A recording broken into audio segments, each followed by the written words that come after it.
Hi, everyone.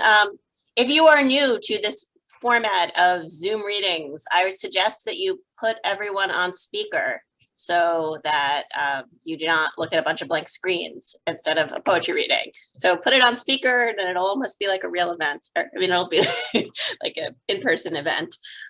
So today we have 3 readers, RITA BANERJEE, Cassandra Gillig, and Becca Klaver. And 2 of them have graduated the undergraduate program at Rutgers, and Becca was a graduate student. So we have a range of different experiences of Rutgers creative writing. But I'm just really excited to have them all here. Rita's going to go first, and then Cassandra, and then Becca. And then at the end, we'll have a Q&A. I'm just going to read very abbreviated bios. So I suggest that you research more about these writers. I'll put some links in the chat, and yeah, you'll learn more as they read. So first up is RITA BANERJEE. She's an assistant professor of creative writing and the co-director of the MFA in creative writing and publishing program at LIU Brooklyn. She's the author of CREDO, an anthology of manifestos, and Sourcebook for creative writing, Echo in 4 Beats, the novella, A Night with Kali and Approaching Footsteps, and Cracklers at Night. She is the co-writer of Burning Down the Louvre, a documentary film about race, intimacy, and tribalism in the United States and in France. She received a 2021-22 creation grant from the Vermont Arts Council for her new memoir and manifesto on female cool. And one of the opening chapters of this book, Birth of Cool, was a notable essay in the 2020 Best American Essays. I think she's going to read an essay for us now. Please welcome RITA BANERJEE. Thank you, Joanna. It's lovely to be here with Cassandra and Becca today. Thank you, Joanna, for hosting, and a huge thanks to the Rutgers Writers House. I have wonderful, fond memories of the English department and creative writing program at Murray Hall, in Rutgers campus in New Brunswick. And it's exciting to be back here with, some fellow writers and colleagues, and I see some of my students in the crowd too. So thank you, everyone who's attended. I'm going to start just by reading a couple of poems from Echo in 4 Beats, and then I'm going to read from an essay that's coming out in Isele called American Cast. And these poems kind of revolve around this idea of New Brunswick Renaissance love. When I was an undergrad, some art students from Mason Gross, they made a mosaic mural on Douglas campus that said that phrase, New Brunswick Renaissance love. And it was, it made the headlines of the Targum and was up for about a week before they took it down. And so some of these poems I actually wrote at Rutgers, and some of them just kind of express that idea. So the first is called The Figure. The Figure. We find beauty not in the thing itself, but in the patterns of shadows. Junichiro Tanizaki. I only understood by casting you, first in flesh, then in clay, and finally in frail seawater words. You tendered there adrift on the tide, and I had to cast you out again, like a net, hoping to catch in your sprawling some aquatic thing, some solace that would heal the lines between blue and continent. That's what I found in you, the day you stood again beside me, and the sun poured out from the sky. And when I was an undergrad at Rutgers, my minor was Japanese. So I was studying with Paul Shallow and Indra Levy and Seiko Maynard. And I wrote this poem after reading a lot of Basho and Renga and Tanka and so on. So this is after Basho. It's called Mizu no Oto. Mizu no Oto, fukai, ha no oi ido, riko de wakai kawasu, tetsujou mo no ten, zenzen tobidasanai. A water sound, deep, a leaf-grown well. A wise young toad, a wire mesh sky, never will jump. And when I was at Rutgers, I actually found this poem that I published in Objet d'Art, which was a literary magazine. I think that ran from like 2002 to maybe 2014 or so. And Melissa Wise and I were founding editors of the magazine. And my friends who were undergrads then, we would go to New York to go to these jazz clubs or nightclubs. And this was kind of inspired by one of my roommates. So climbing lizard-like. Climbing lizard-like on New Brunswick walls, the Cotton Club dazzles beneath, alive again with wing taxis, mink coats, and the clack of saddle shoes, drum beats to the soft croons of pianos, cellos, and silvered brass. 1 hand and 2 feet maintain the precarious balance as you gaze into a night in Tunisia and circle a bird with free brushstroke fingers on the glossy surface of its paper-thin world. Lounge lizard, you hang, flying into the electric night sky, awaiting the sonic boom of the carpet below. And I'll read, I think, just one more poem, which is also inspired by some of the folks that I met in New Brunswick. This one I actually wrote as an undergrad, and it came out in Hearsay Records. It's called Paper Men. There were a lot of writers in New Brunswick, some who were part of the university and some who were, part of the town. And I would meet a lot of them in Cafe 52 when it still existed on Easton Ave. And so this is about some of the folks that I met. Paper Men. Xeroxing epiphanies at 5 cents a page, the Messiah standing next to me has been speaking the word of hope and rage for 37 years. With 4,000 books living in his mind, he's international, a sage who hands me a song of California and Anaheim. Been on my mind for 7 straight minutes. Why? 7 for luck, and Anaheim for memories not mine. Brushing the tattoo of a carnival, he says, there isn't a circus in the world he hasn't been to, and he'd like to be called Nesmith, if you don't mind. And when he says Nesmith, I think of Mike and Whiteout morning after crash, 7 days of meditating tantric verse, and I crashed for 6 long hours at the highest level of understanding. And do you understand me, child, when I say I cannot describe it to you? The Supreme spoke to me and I had something to say, and this I've said for years. And when his eyes ask, believe me, I do, because there isn't a story I haven't believed in. And when I nod yes, he says, I have found in your eyes a kindred spirit. And I think of the paper man I once met on an island. In my back pocket wallet, the name Yoshida's inked, hand-pressed on rice white paper. Yoshida sighed once. Look at the color of our women, hair the color of the sun. There is no space for dark anymore, just the shade of this paper store and the wait for a word maker to pass by. And so he tells me of Korea, the blasphemy of emperor's disgrace, and the beauty of his wife when she wakes him. We talk and talk and talk of the greatness of Rome, Sartre, and Curry. And somehow beneath the talk, I can hear his heart. And tonight, after kissing another man of verse, I walk down white halls with a book of words on my head and think, today I met a poet. So just a sample of some poetry. Next, I'm going to read an essay called American Cast. It's coming out in Isele magazine in full form later this fall. And I'm going to read the intro to the essay, and then I'll read kind of the concluding segment. So this is nonfiction. American Cast. There's an old saying in India, if you move across oceans, you lose all caste. The dictum is meant to be a presage, a warning to those who seek the riches and adventures of outside worlds and once there, lose their foothold in society, or when returning home, find themselves a stranger in a stranger's land. Cross the dark waters and lose all varna, lose all indication of status, wealth, social rank, prestige, privilege, and power. Lose the language of home, lose its logic, lose the understanding of supremacy and subordination, lose the sense of right action, lose wrong thought. When my father moved to the United States in 1973 as a young graduate from engineering school and then married my mother in 1976 and brought her back to New York with him, thus abruptly halting her graduate studies and what might have been a prosperous career in academia, I like to think in some sort of unconscious, subversive, maybe even self-destructive way, what my parents were fleeing was not war or communism or difficult financial circumstances or democracy trying to grow through the stinging shards of post-colonialism. but what they subconsciously were escaping was caste.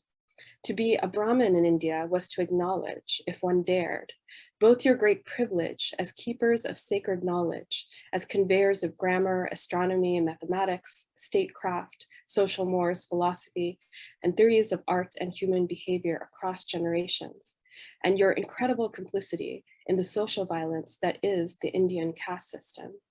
The first acknowledgement celebrated high culture and the triumph of Brahmanism across millennia in the face of challenges from Buddhism, Jainism, Charvaka materialism, and Bhaktiism, all of which sought to dismantle caste, and in the face of Islam, Sikhism, Christianity, and Judaism, which offered South Asians alternative models to achieve enlightenment. The second asked Brahmins to interrogate what was behind their lofty, aspirational, and supposedly innocuous ideal of knowledge is power. And this is later in the essay. The house of my ancestors does not exist. To arrive at its imprint on the earth, you have to travel far, let go of all comfort. We embark on the trail an hour before sunrise from my father's dusty hometown road in Notanpoli, Bardhaman. The houses here are mid-century modern, concrete, and in a state of decay. The two-story house my father grew up in with his two older sisters and younger brother looks like a mod version of an old Indic extended family bungalow with a courtyard. On the second story, each bedroom has latticed windows and radiant green shutters that open out into the living room. The rooms garland the living room like a half moon. At any given time, a sibling could open a window from a comic book covered bedroom and yell across the living room courtyard to a child in another. The echoes of childhood, 70s disco, 80s marriages, and old age haunts each bedroom where the walls are green and orange and the exterior windows that open onto the street and the swamp yard next door are hardly ever opened. But the street makes itself known anyway through the honking of speeding mopeds and rickshaws, old couples bickering at each other, children playing chase, stray dogs barking in unison, and neighborhood political protests marching by. Across the street, the delineating walls are etched with slogans of the Communist Party in Bengali and showcase faded images of the hammer and sickle. It's 2005, summer.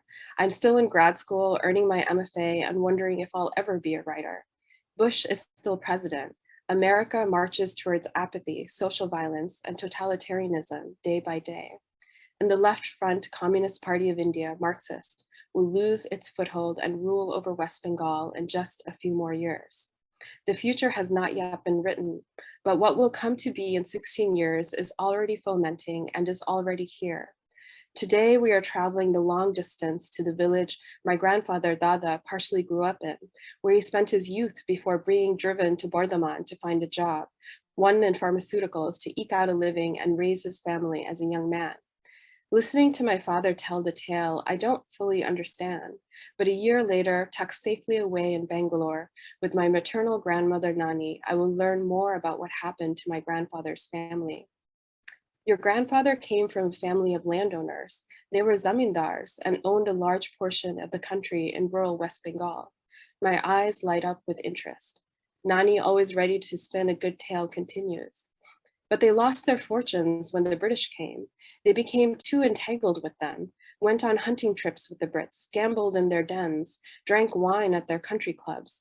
But the parties and the acquaintanceship were more costly than they expected. You could say that your great-great-grandfather's generation gathered their wealth, and 2 generations later, by the time your grandfather was a young man, the family had gambled away their fortunes. That's why your grandfather had to leave his ancestral home, get a job, and raise a family elsewhere. His family could no longer afford to be gentlemen of leisure. But I know so little about my family's history as I sit in the hot, dusty car with my aunts, cousin, and dad as our driver takes us towards my grandfather's ancestral village on that day. My uncle, other cousin, and extended family trail behind us in a second Jeep. The village is in Bankura, West Bengal, and named after Ayodhya, the place of Prince Rama's birth and banishment in the Ramayana. Later, when I'll look up the town on Wikipedia to verify if my family had any actual claim to the place, I'll find out that the village temples were part of the Bandyopadhyay family's estate, as was the nearby Giro Govardhan mountain temple, a testament to the Brahmin claim over spirituality and knowledge. But when we'll arrive at the village several hours later, my uncle, the tall one with the woolen vest and the thinning hair, who is married to my eldest paternal aunt, will take one look at the muddied streets and impoverished villagers inside and say that the village really should be called Ramirkada, or Ram's mud pit, instead. But for now, we continue our journey through the dusty road. We stop at the golden yellow town near the village called Shunarmuki. It's a small principality a few dozen kilometers away from Dada's village. There we have a late morning tiffin with my father's cousin, whose neck is in a cast following a roofing accident.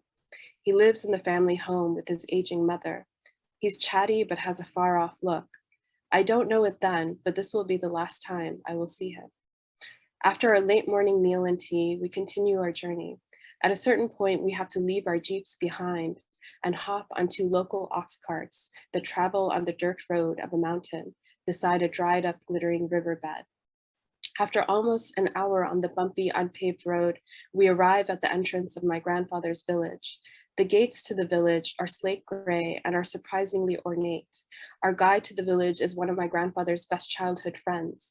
He wears a maroon beret, boxy black glasses, and an oversized rust-colored scarf over his white Nehru-style pajama set. He looks a little bit like Devanand and a pastiche of French and Bengali style, with his large hipster glasses and dark hair peppered with just a bit of gray.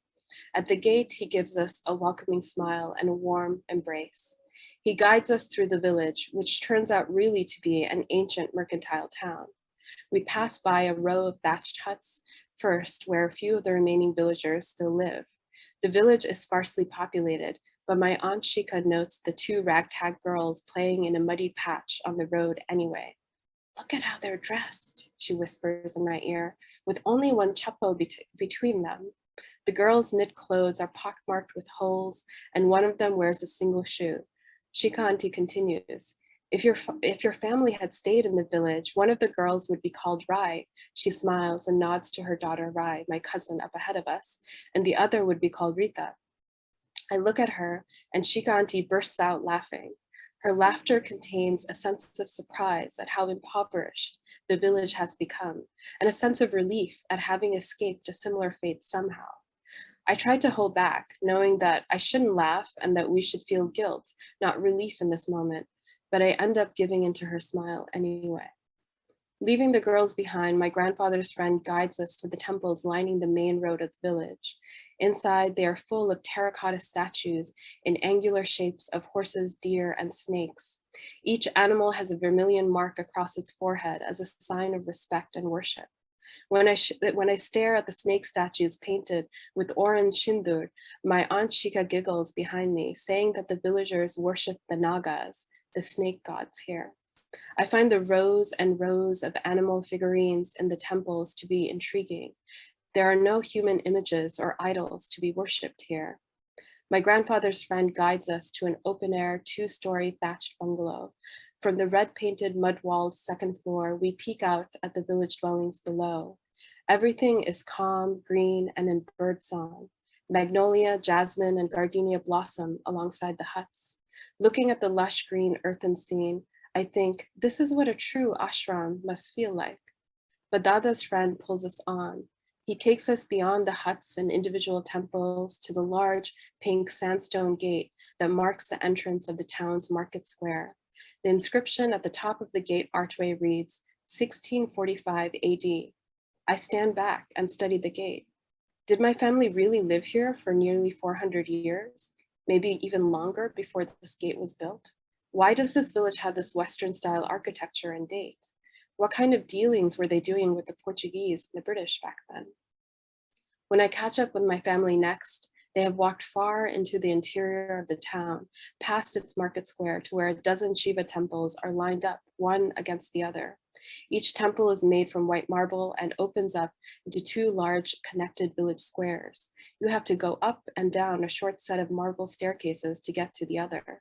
The first square features mostly white stone temples with open gates and the abstract statue of a black Shiva lingam surrounded by a curved yoni within them. In the second square are larger buildings, some former temples, some old cream-colored brick buildings perhaps used long ago for administrative or financial purposes. Near one of the seemingly abandoned but well-maintained buildings, I spy an ornate pastel-colored castle made from tin. It's a European-style Schloss, something akin to Neuschwanstein, and it looks to be over a century old. The castle sits on a wooden gate in the middle of the temple square. It's the size of a very large dollhouse, but it's too big to wrap your arms fully around. Each floor has an open window, and the gold-threaded fabric of handheld puppets peeks out from within the toy castle's enclave. I stand and stare at the antique object. How did it get here? How long has it been here? Why a castle with pointed Gothic turrets and mythological figures carved in gold, and not a miniature-style, Rajasthani-style palace here in the middle of an abandoned village in rural West Bengal? I'm still photographing the toy castle, which sits in the middle of the white marbled square, undisturbed, when Dada's friend calls out to me. "Do you want to see the house?" "My grandfather's?" I ask. "Yes," he says. I nod in agreement and follow him and my family with camera in tow. When he finally takes us back to the town's pink stone gate, back beyond the thatched huts and cozy bungalows and country temples, to where the tall slate gray gates of the village stand, I'm startled. Next to the entrance of the village, next to its white boundary walls that seem to stretch out and run into the forest in both directions, is a large empty plot of grass. "Where's the house?" I ask, puzzled, thinking we're going to exit the village and peek at the other side of the boundary wall. "It's right here." Dada's friend points to the empty ground. I look at the flat green meadow by the white wall and the filigree metal gate, and at first I do not see anything. But then slowly the imprints of a house emerge. There's a few abandoned bricks that form the corner of the house's foundation over there. A few flat white stones are placed together in the formation of an entrance staircase, and another series of bricks in the back are blackened as if once a kitchen fire existed there. "What happened?" I ask him, and Dada's friend gives me an uneven smile and says, "When your grandfather and his family left this town, the villagers slowly, over the years, took apart their house, brick by brick. They used the bricks to build new homes and footpaths and furnaces. And after some time, your family's house no longer existed. And in those years since, no one from your family has come back to claim it. My father and family move on. They don't dwell on the words of Dada's friend, and instead talk about getting back on the road to Shonarmuki in time for tea." I pause and let the words sink in as I look longer at my ancestral house disappeared into the earth. There is so much left unsaid in that summary of what happened. My family were landowners and ruled the square of rural land deep in the heart of West Bengal for centuries. There were zamindars and Brahmins, and part of the town square was funded by or set up with the help of the Portuguese or the British in 1645. My ancestors dined, hunted, and gambled with the British, while their villagers paid taxes and paid for their livelihood through the crops they harvested and the goods they made. And when my family left the province, they themselves bankrupted by economic plight, they left those villagers behind to fend for themselves. And then over a course of a few years or a decade or two, those villagers took apart their house, brick by brick. I want to leave this story on that final image of the green meadow and the lonely bricks that mark the corners and imprints of the zamindar's house that no longer exists. I want to point to that act of rebellion and say, see, we all have agency, even in our darkest hours, even when the clock, the culture, the tide, the taboo, the evil eye is turned against us. I want to say, look how I noticed that subversion, how those villagers banded together and wiped out the substance and symbol of their oppression. But does pointing to someone else's resistance make me feel better? There's something self-satisfying about seeing the ways in which my ancestors may have oppressed others marked clean, a silent cheer of solidarity given to those they oppressed, a sigh of relief for the severance of responsibility. But does that act of erasure absolve me of my guilt or history? Does it negate my sense of supremacy in any real way?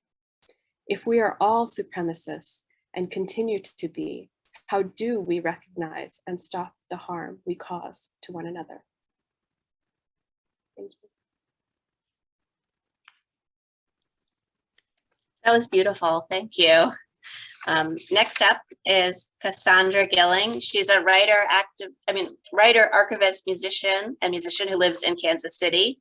She writes about policing and gentrification for the Kansas City Defender and co-organizes the Stray Cat Film Center. Yeah, and she was never my student, though I kept waiting for her to take my class, but she never did. But alas, I still knew her because she won all the prizes when she was at Rutgers. So please welcome Cassandra. Thank you, Joanna.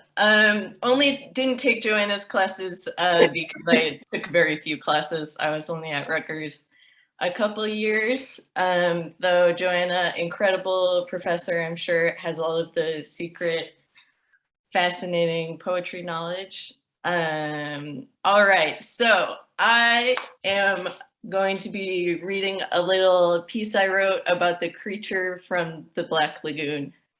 How many of you have seen the creature from the Black Lagoon?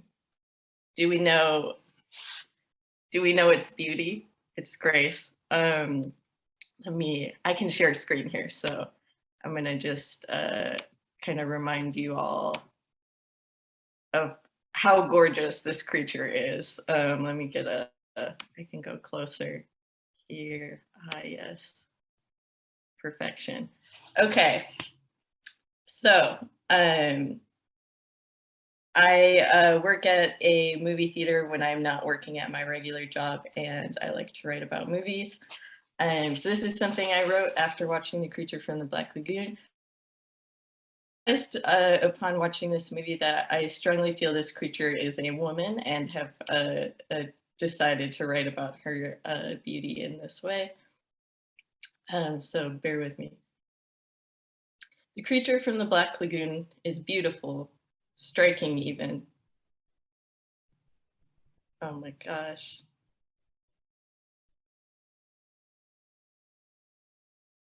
One second. The creature from the Black Lagoon is beautiful, striking even. From the right angle, she holds all the glistening grace available in this world. From the wrong angle, she is a menace. But this element is ever imposed, a camera's insertion and insistence. And what is the camera if not another member of the boat's crew, ready to pilfer every last morsel of data from her world? I take one look at her face and think, God must have spent a little more time on you. Hours after leaving the theater, I still feel her piercing jewelish eyes in my soul. I am haunted by her mouth gently prodding the water's surface. She is one beautiful woman. The creature from the Black Lagoon being beautiful is kind of the conceit of the film The Shape of Water, which I watched once, desperate to understand why it had become the romance of the century. But it all makes sense. Here's the most elegant of essences, the graceful swimmer who gently probes for understanding and ends all that is dangerous to the perfect ebb and flow of her world. Bring this bitch to an Amazon.com board meeting and let her loose. The Shape of Water checks out. I would date the creature from the Black Lagoon in a second. She lives a life of 0 to 100 integrity, all action, no talk. If I could be so lucky. The Mask of the Fish, often referred to as the Gill Man, was created by a woman named Millicent Patrick, who got her start working in Walt Disney's ink and paint sweatshops for women before being hired by Universal Studios. At Disney, she became one of the first women animators, and she is often deemed the first woman to work in special effects makeup, assisting on films like It Came from Outer Space and Abbott and Costello Meet Dr. Jekyll and Mr. Hyde. She was also a mask maker for the Mole People, some other truly captivating movie hunks if we're scanning the grand history of movie monsters for People magazine's Next Sexiest Man Alive. Universal Studios sent Millicent Patrick on a press tour to promote The Creature from the Black Lagoon as a groundbreaking hottie working in the man-dominated special effects world. After success on the road, the megalomaniacal boss of Universal's makeup department, who had been involved in Millicent's hiring, got jealous and fired her. Within this, we find a story on par with that of the Black Lagoon, the total destruction of a minorly threatening presence, mostly bolstered by ego and access. In the years that followed, Patrick's work on the costume was erased by her boss, who claimed credit for the design. More recently, Creature Gaga historians have resuscitated her legacy. For those unfamiliar, the plot of the film is very simple. A geology expedition is tearing its way through the Amazon with the tact and respect of last call at a suburban Chili's. They are looking for other humanoids resembling a skeleton they've found. The creature, not wanting to be disturbed, kills an intern as a warning shot, which of course just amps up the search further. Even if you haven't seen this movie, you've seen this movie.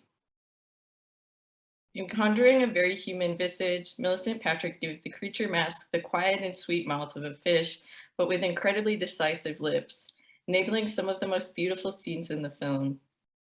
When she is held captive underwater after being tranquilized, she comes to in her cage with a still moment of quiet breath. She comes up for air as much as launches a line of inquiry, her lips sweetly meeting the surface of the water. The growls imposed over her moments of attack seem not to belong to her. They're part of something else, the world responding to itself maybe. For all of the violent roars too, the creature is much more likely to reach out with a relatively chaste hand. We rarely see her touch as destructive, only curious. In contrast to the harpoon-toting scientist gang, she is the most respectful examiner. There's something innocent about the way that she's always tenderly reaching into a scene, grasping at whatever sensory knowledge lies before her fingertips. We almost always see the creature first as hand. I'm imagining the opening bars of the song "Come to My Window" as she pulls herself up into my second floor bedroom to await my return from work. This could be The Shape of Water too. One of the most iconic scenes in the film is when the creature mirrors the free and wild swimming of scientist Kay from the depths below. Kay is the sole woman trapped aboard this colonial pissing contest. She's an object bounced between her employer, the head of the expedition, and her boyfriend, his assistant. Looking at Kay, the creature sees a parallel in their operations. Kay is able to enjoy the lagoon without taking something from it, without harvesting its soul. They are two gentle hands admiring what is novel. I watched this movie with the conviction that the creature was always showing up to save Kay from the real horror, a ship full of 10 sweaty guys. If you watch it in its original form, the 3D element of this film gives a heightened importance to the dirt and grime plastered over each of these stinky duds. Chest hair launches from the screen. You experience true fear. The creature has a kind of perfect post-swim hair look.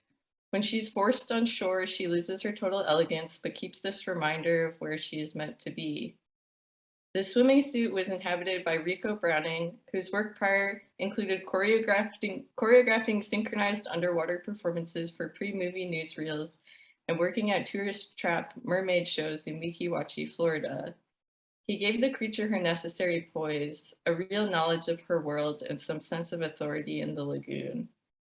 I'm obsessed with her faraway eyes. Rather than having a fish's comprehensive eyes on the side of her head field of vision, the creature's stare is human, head-on, confrontational. But there's a softness in how her eyes never seem to pin you down. The actual creature suit held capacity to move the mouth and gills, but not the eyes. For all the hell that breaks loose, she still seems a little distant and removed. She would rather be anywhere else than on this ship or carrying this woman. She stares somewhere beyond the camera, a different reality on the horizon. Right. I'm gonna stop screen sharing, though I miss her already.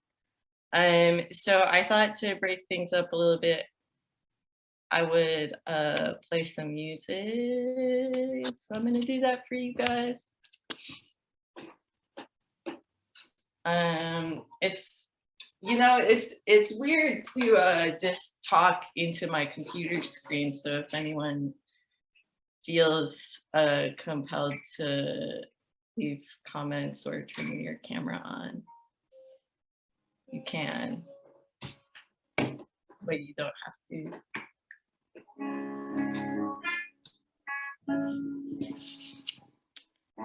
I'm excited for the music too. Thank you so much. And I see the faces of my friends Sandy and Charlie. So good. What beautiful faces they have.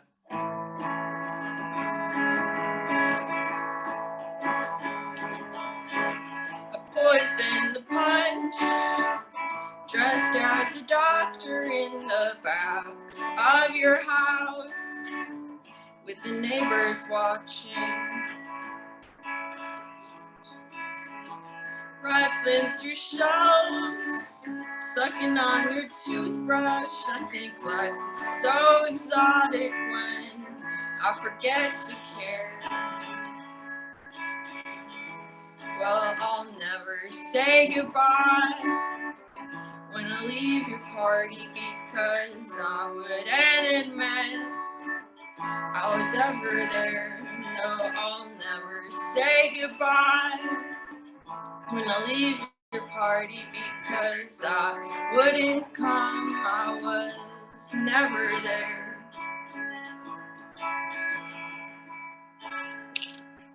Pepper spray and bulk, skin made of scratchers. I just want my $1 million or a few minutes alone.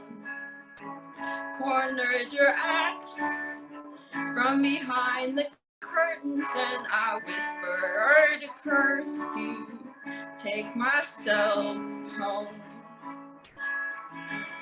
Well, I'll never say goodbye when I leave your party, because I wouldn't admit I was ever there.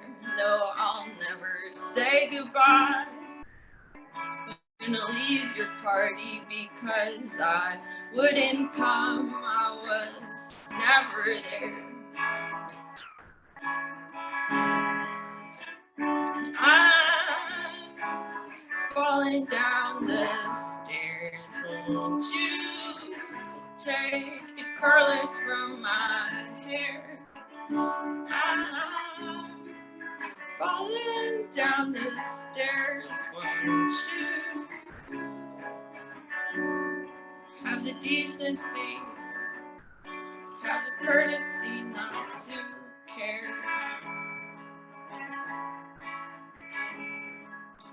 I poison the punch just to get some attention. You know, times are tough. Gotta seize what's there.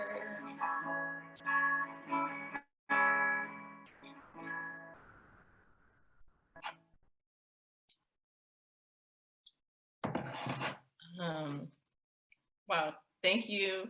Look at these comments. Woohoo. You guys, I have 2 glasses of water. It's a good time over here. Let's see what time it is. I'll play one more short song if that's good. Okay. Wow, melancholy and melodic. I'm hitting both registers. Who could ask for more?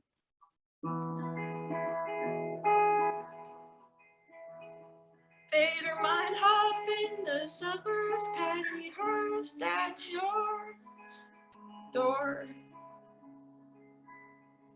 If we bomb a center, I would never want for more. We pray drone strikes on the White House, dream of Wall Street on fire. When they free you from the warehouse, put the CEO on trial. But you said you'd return as lightning, striking them down.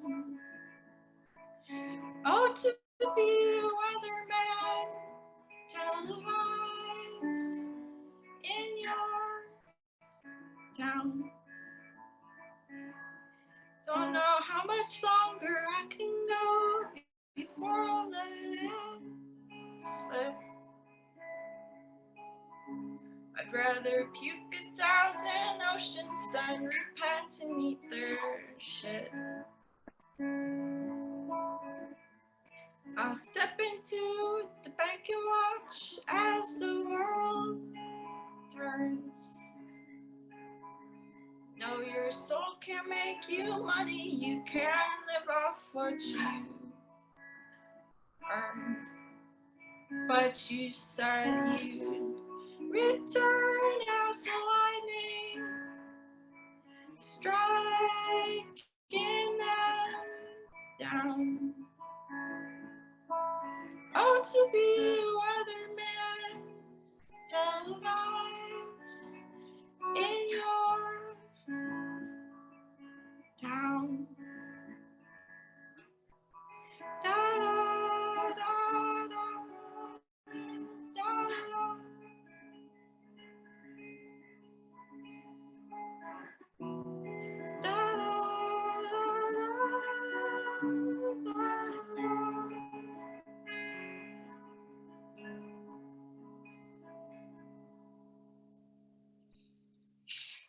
All right. Becca Klaver's up next. Yay. Well, actually, I think Becca's cat, Sylvia, might be up next if she's ready to read her poetry. If not, I guess. She's down the hall with her back Oh, to me now. we lost her. She's mad at me because I'm not stopping the reading to feed her, I think. Oh, Yeah. all right. Well, okay. So next up, Becca Klaver, who is a writer, teacher, editor, scholar, and literary collaboration conjurer. She's the author of the poetry collections LA Liminal, Empire Wasted, and Ready for the World, as well as several chapbooks. Midwinter Constellation, a book co-written with 31 other poets in homage to Bernadette Mayer's Midwinter Day. Wait, I thought it just came out, or it says here it'll be published in 2022, but I feel like I've in seen January. Oh, Yeah. in January. Okay, it's sort of I guess I've seen so much about it that I figured it was already out, but it's close. Any day Ready? now. We're doing the pre-order blast. That's what you're seeing. Yeah. I guess so. As an editor, she co-founded Switchback Books and is currently co-editing the anthology Electric Girlesque. Please welcome Becca Klaver. Thanks, Joanna. Thank you for being here, everybody. Thanks, Rita, for the beautiful reading. Kaz, you know, you always make me laugh, but this time you're gonna make me cry. So gotta take a deep breath. Sorry. Gotta take a deep breath after that one. Melancholy and melodic indeed. So I didn't know the order before picking out my poems, but I did know that I wanted to read this poem, this spell. So I'm reading from Ready for the World, and it's a book of poems and spells. And there is a spell in here for Cassandra, and it follows her song very nicely, as you will see. So it is called Spell for Going Out. On the street, you said you wanted to put a hit on the moon. At the show, the tote read, Crime on the Moon. We were cousins, or mom and kid, or separated at birth. Where are we? Near a cop shop and a career professional school. That girl could really shred. Jagged little icicle stars. The moon says no. Yes. I'm going to read another spell next.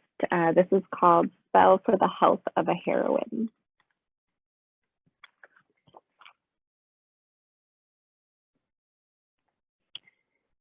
The myths are gone, and in their place, a pink geometry.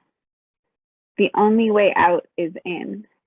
Rule of breath and water, and songs that burn beside you till one day you get up from that rock.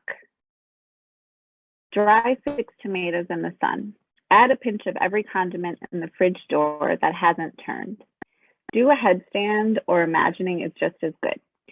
Refresh your feed 6 times, then chant the first 6 words of the top post 6 times. Find a star, lacking that, a satellite, lacking that, close your eyes.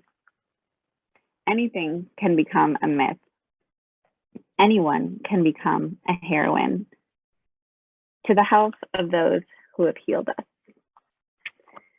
All right, next I'm going to read another poem from this book for Keelan, who is out there with her kids, listening to us at the Botanical Garden. And this is, oh, hi, Alice, hi, Jane. This is a poem about Keelan and I crossing each other in different vehicles on I-95. And it's called Witches of Space and Time. When Keelan commented to say she was at a rest stop in Darien, my first thought was upon a peak in Darien. And the second was historically, or was it geographically inaccurate? But when I turned off the footnotes of my mind, I realized I too am near a peak in Darien, which is to say I am also in Connecticut on a Greyhound bus heading back to New York. And if we time this right, we can wave across I-95. For a while, I stared at cars in a car-sick way, latching my vision onto license plates. Soon, I began receiving updates via text message. We told each other what we knew of our coordinates in space and time, mile markers and marinas and Burger Kings and Chinese buffets, food, gas, lodging, and scenic overlooks. Meanwhile, my feed fed me Wangechi Mutu, National Coming Out Day, the zeitgeist of witches, and tips for making your skin look less tired.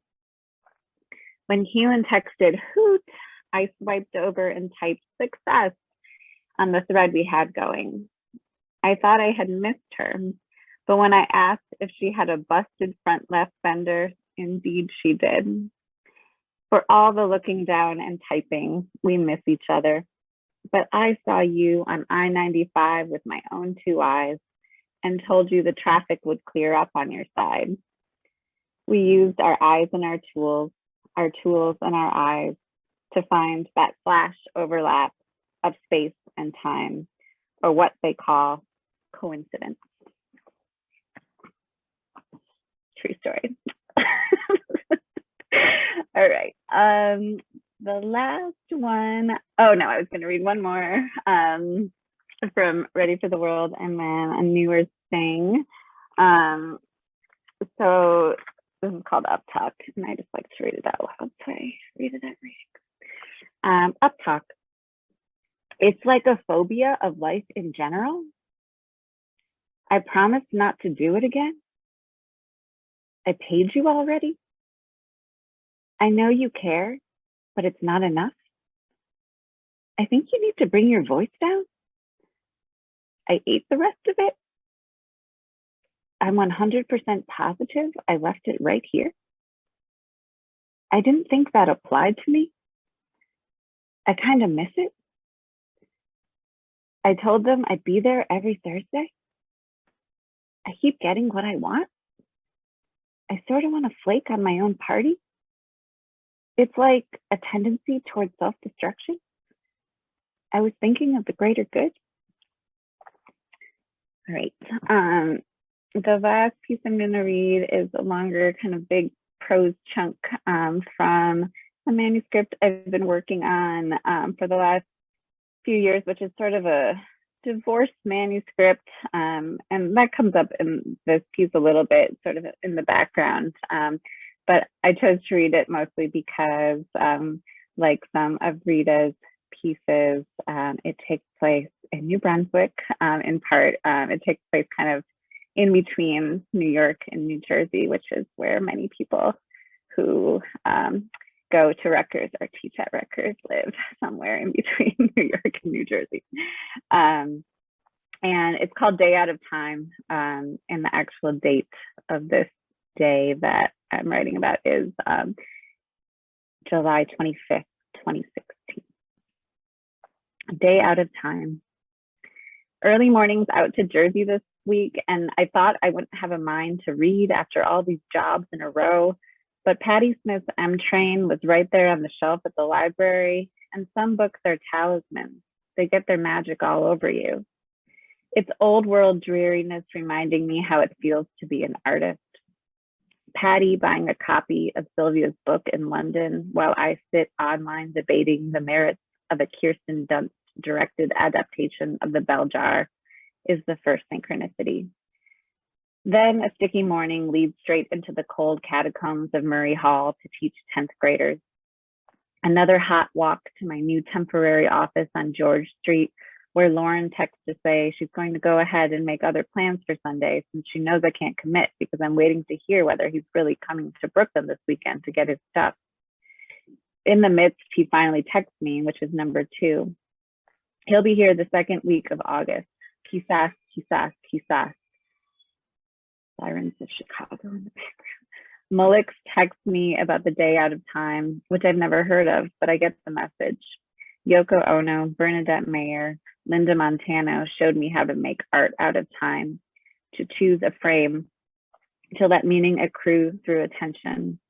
It's hard to get the texture of life right, so we use time. Otherwise, we lose touch. Durational art is also just life, so fascinating and boring at once. Day Out of Time honors the moon and the feminine, refuses the Gregorian calendar of war. As my second job ends, a storm begins to roll in, but not before I make it to happy hour with new coworker Nick and his friend, who describes herself as work Danielle, it's her last day on the job, versus party Dano. As she tells a story about an elephant funeral, lightning sparkles in her wet eyes. I flash back to the other book I checked out last week, How Animals Grieve. Learning what's instinctual is a comfort, the going out and looking, the keeping vigil. I almost tell Party Dano, she's drinking a margarita, that I'm reading a book about elephant funerals, but I haven't actually gotten to that chapter yet. Still, that's 3. By the end of happy hour, it's still drizzling. So Dano drives me in her tiny red convertible top up to the train station while I hold her vase of going away flowers in my lap because there's no back seat. They might smell funky, she apologizes. They do. The train comes on time, but I hear the ticket taker telling someone going to Newark Airport that we might have to bypass it because there's been an incident. I check the news, nothing. I check Twitter and find out that a man in the 7th car was making terror threats and all the passengers stuck on the train between stations found out because the conductor accidentally said it over the loudspeaker. The NJ Transit website is calling it an operational issue. Shanna posts that the power has gone out at her house somewhere else in New Jersey, so I post my own update about the trains, including a concerned-looking selfie. That was probably a bit much, but I've had a glass of sangria and, as long as I can remember, a morbid imagination. As we rumble along, I remember that my sister, like Dano, also had her last day at work today and is flying to Nashville to her new life immediately afterward, as she did from Boston to Ohio 2 years ago. That's 4. I was there the day she left for Ohio, and before she went to the airport, she bought me a green dress, which I'm wearing today. 5, or perhaps an unconscious choice on my part. Last day Mondays out of time. Jet planes and convertibles and commuter trains, hours and minutes suspended. I stayed in Boston after she flew away, then drove up to Maine with Heather. I'd never been away from home for so long. Ferguson was on fire, and he was texting me conspiracy theories, and that's when I began to know something was very wrong. The pills he'd started taking, the ones that were supposed to finally make things better, turned out to be the wrong ones. I text my sister, bon voyage, and later get a pic of her son looking out the plane window, pacifier in mouth, wide eyes gazing upon the place where he'll grow up. Welcome home, I type. At Penn Station, I try to take the 2-3, but there's a sick passenger slowing things down, so I take the 1 to be out at 14th Street to get to Emily's birthday party. The sunset is pinkening the sky in Williamsburg, but it's still raining, so I feel sure I'll see a rainbow. I keep looking around for one until there it is, tall over Lorimer as soon as I turn. It's Marissa and Matt's block, but they're in California. So I posted online so they can see. At the party, there's free punch and finger sandwiches and friends. And I think I see a woman who teaches 10th graders in the Jersey catacombs too. But no, it can't be. She wasn't wearing that dress. But it is. She comes up to me and we both admit we thought we were hallucinating. She has a party personality too, and it's exciting to discover how sassy it is. Is that 6? I'm losing count. Monica arrives and tells me about her adventures in Vegas and then tells the group about a dream she had in which Mike was a physicist giving a lecture. The way she tells it takes me back to Patty giving a poorly received lecture at the Continental Drift Club in Berlin. I haltingly try to explain before waving my hand dismissively at my own story. It's not a story. It's just a day of synchronicities, that's all. I stay a little too late and have a little too much punch. And as I sit down on the bus and turn on the Democratic Convention audio on my phone, Michelle Obama comes on and the crowd goes wild. He texts me about women of the world taking over, and I don't want to count that one. It's a national broadcast. Anyone could get the signal. I decide to text back, chatty from the punch and too tired for boundaries. Everyone always so concerned. But the truth is, I've only ever tried to protect my heart, as the sidewalk graffiti instructs all over New York. Thank you. Oh, that was great. Everybody's reading was fantastic. We have a little bit of time for a Q&A. I think I'll ask the first question and then other people hopefully will raise their hand and ask some questions or put some questions in the chat. So I have a question for everyone because you all read sort of pieces of creative nonfiction that had a lot of wonderful details in them. And so my question is about memory and how do you fill in those details when you're writing about something that happened in the past or a film that maybe you didn't see a minute ago? Do you have a process for keeping track of details while they're happening, or do you allow your imagination to fill in details? I guess I'd like everyone to answer that in some form. Rita, do you want to go first? Sure. Yeah, that's a great question, Joanna. And I do a couple things. Sometimes I'll have like a diary where I'll have like notes that I can refer back to, or I might try to write about an experience as a poem first and find that it works better as an essay. But really what I do is I will actually interview people who might have been in the same place as me. So even for this American cast essay, when my dad was on that trip with me, I just asked him a bunch of questions. And I was like, do you remember this joke that like, you know, my uncle said? Do you remember exactly what he said in Bengali, blah, blah, blah. So I'll do interviews. I'll look at old photographs. I'll look at old video recordings. Like for my Birth of Cool essay, I looked at kind of old recordings of The Daily Show and like transcribe them. So I try to do as much like research as I can. And then I'm like happy to like massage the details, like put events in slightly different order for a better story arc, you know, things like that. So I think we have a little bit of creative license to do that. Cassandra or Becca, do you want to, is that a, Cassandra, is that? Becca can go first. Okay. I have a really bad memory. And so that has made me a sort of compulsive documentarian. Like I have that streak in my writing, and it's because I know I will lose things. And I think, I mean, I don't have a bad memory for everything, but for a lot of details I do. And so yeah, I document a lot as things are happening or soon after. And for the that last piece with all of those details, the day out of time, you know, I never would have remembered all of that. So that was basically taken from a long journal entry, as was most of this book manuscript that it's in. I was sort of like, it's just a crazy time in my life, and I was getting divorced and I had to finish a dissertation in a year, and I was like paying Brooklyn rent for 2 and trying to work all these extra jobs. And I was just like, I don't have time to process my life right now. So I'm going to put it all in my journal, message in a bottle style for my future self when I have time. And then I got this fellowship in Iowa, and I decided that was going to be my my project to go back through my journals and dig it out and like excavate what I had left for myself there, which were a lot of details I didn't remember. So it's sort of like just discovering it again, discovering it for the first time. So then I have a follow-up question then I want Cassandra to answer, but like, what's the process then of taking something that's a journal entry and then turning it into something that's like the style of a journal entry, but a revised piece that's for the world? And obviously you have flash forwards in that, which suggests a sense of time having passed. But I'm just kind of curious, like if you could describe that process a little. Yeah, the process is long. The first part of the answer.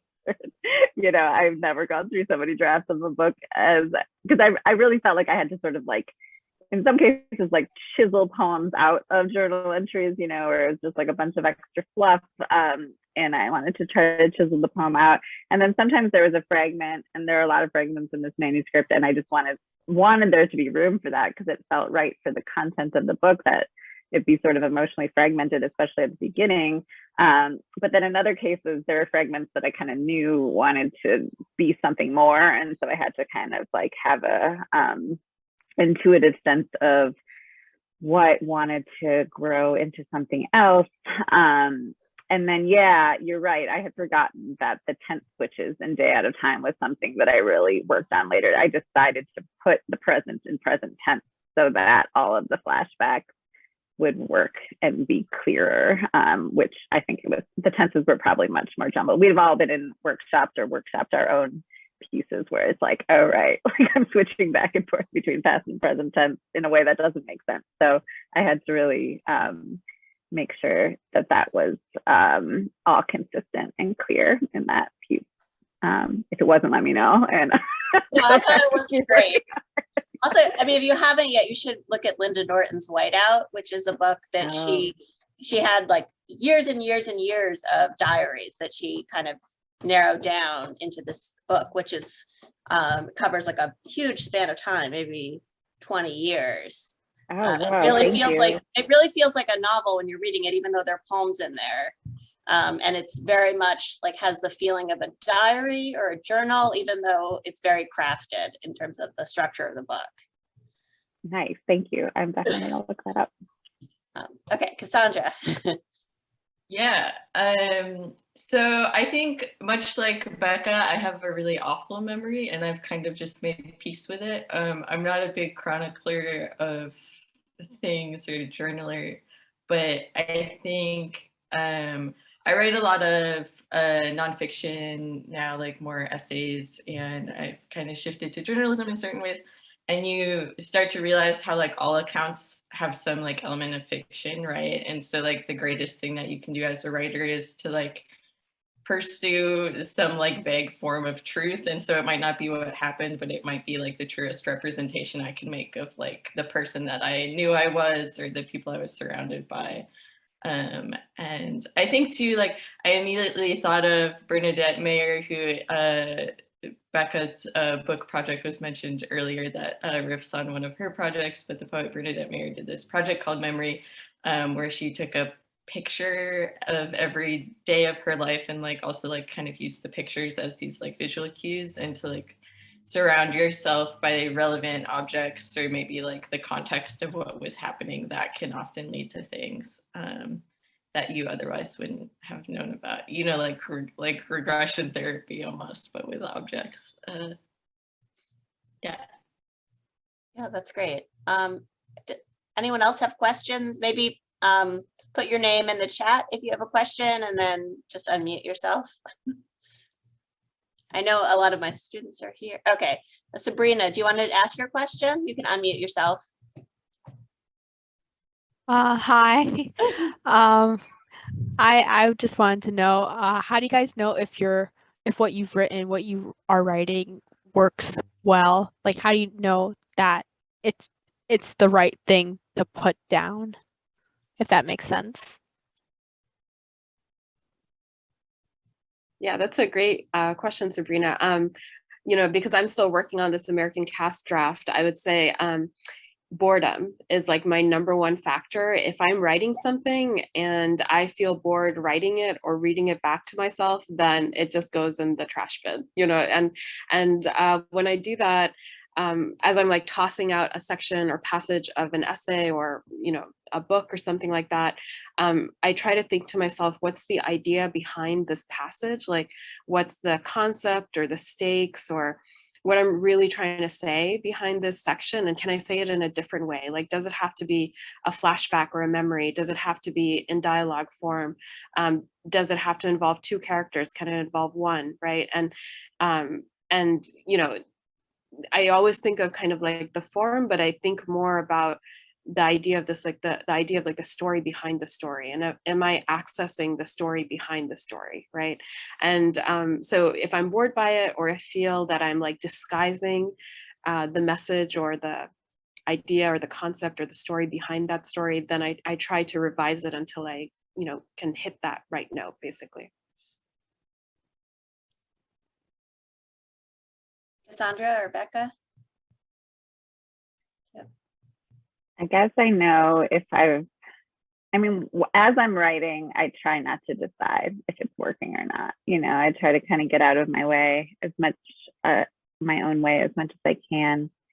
And then as I'm revising, it's like you can't really trust yourself on the first read or the second read, or maybe even the third after revising. But it's like on the sixth read, you feel like, okay, this might be working. Accounting for all the different moods and attitudes you might have been in the midst of on the earlier reads, then yeah, if I've gone back to it enough times and, you know, probably tweaked it as I've gone back, and I still feel good about it after all those return visits, then I feel like it's maybe ready to show others. Yeah.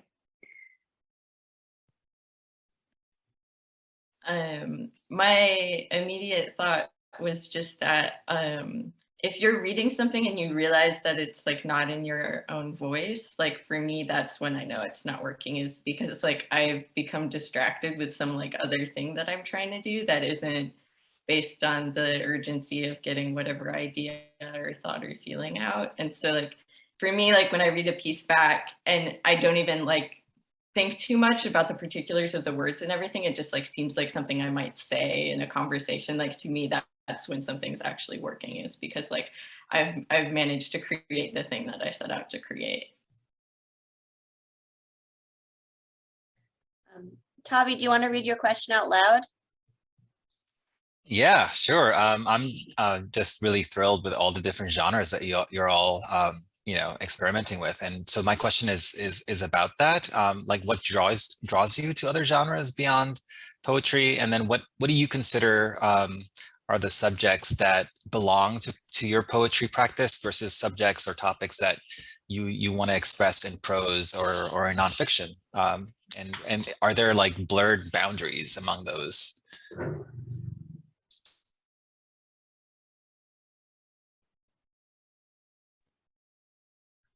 I don't know if Becca or Cassie want to go. Do you guys want to go first? I could go. Yeah, go Becca. Yeah. Sure. Good question. Yeah, it's funny because I feel like I sort of want everything to count as poetry, for better or for worse. You know, all of my books of poetry have prose things in them, but the books themselves are sort of called poetry collections. And you know, maybe I should be calling them hybrid, and I would get a job or something like that. But I don't know. I just end up calling them poetry. It's like I want poetry to be capacious. I want it to be able to contain so many things. So a lot of the prose things I write, I just sort of, you know, put them in this book alongside things that look like poetry, but some of them are published as creative nonfiction, you know, in journals and things like that. So yeah, so I don't know. I think that I err on the side of just like claiming writing for poetry. So that's my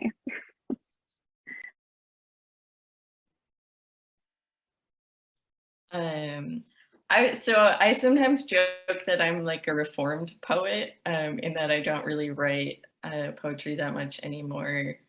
But I think that for me, poetry is like a mode of understanding the world and like being curious and like prodding at things and like, you know, like always trying to understand something in comparisons or in like just simply being able to articulate the thought or feeling. And so that's like present in every single thing I do, like even just like the way I have a conversation with someone.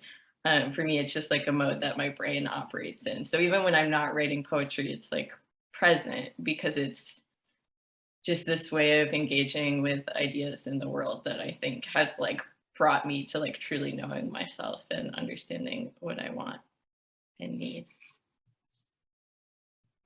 Yeah, I'm a bit like Cassie too, where I feel like I'm a poet who's become a creative nonfiction writer, you know, and partially because I feel like I'm trying to like puzzle through kind of more social justice issues right now, like whether it's related to race or caste or centering of femininity in like the American public sphere, like the idea of like a female cool or a female mystique or a female allure, and rather than like marginalizing that, putting it right at the center of culture. That's kind of what my memoir is about, that I'm working on, memoir and manifesto.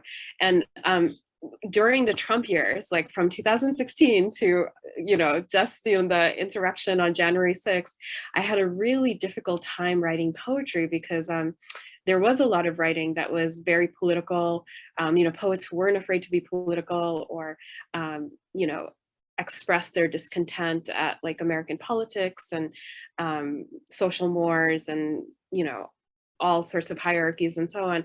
And there was something about that type of writing, though I found it really refreshing to have, you know, poetry that was like very overtly political. I also found a lot of the tone of that writing to be very self-righteous, you know, where it felt that, okay, I as a poet can observe, you know, the evils and the bad behavior of other people, but I'm maybe not implicated in that myself, you know, and that's not true of every poet, but I'm thinking of some specific poems from the New Yorker that I read around 2018.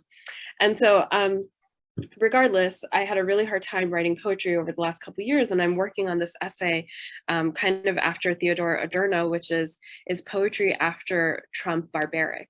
Like, and, you know, in the idea that like, can you write about joy and lyricism and wonder and curiosity after Trump? And I would say, yes, you can, you know, Joanna once read that, you know, and that is my mode. Like I, as a poet, my immediate mode, like what Cassie said, is like, I feel when I write poetry, I'm understanding myself, I'm understanding my psychology and emotional sphere and how I connect with the world and what my relationship to other people or animals or the natural world is, and how do you preserve that space, that intimate space of exploration and wonder without it being like overridden by like political tensions or having to take sides or, you know, all of these things, you know, because I think there's something about poetry that it is a space of nuance and ambiguity, and it's quite important to maintain. So anyway, so I'm puzzling through that, you know, Tavi, and I thank you for that question, you know, because I'm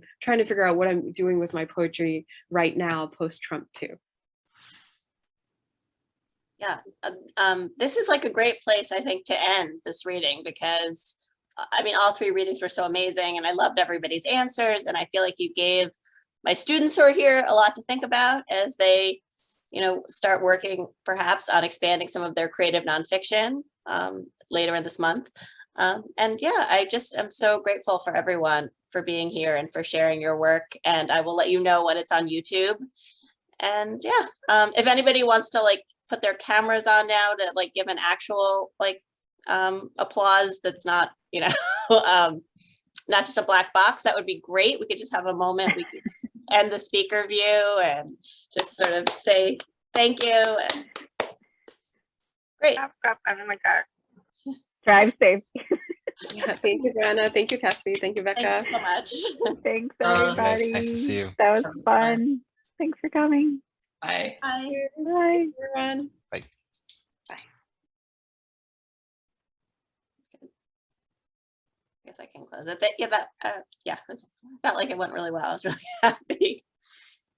That was great. Yeah. Yeah. All right. Yeah. So thank you so much. Thank you. Yeah, thank Bye. you. Bye.